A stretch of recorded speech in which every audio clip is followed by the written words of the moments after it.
Albedo Trek Doğa Aktiviteleri grubu Altınyaka Sedir Ormanları'nda.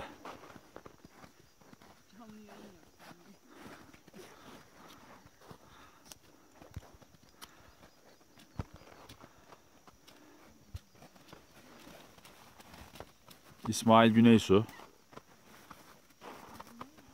Ulaş Çelik, Pelin Atay, Mustafa Tatar, Çağatay Karaca, Toygun Ünsal, Eyüp Özimir, Sevgi Günay Ünsal ve Esra Avşar ekibimiz oluşturuyor. Denizden yaklaşık 1500 metre yükseklikteyiz. Harika bir sedir ormanı. Sizleri de bekleriz.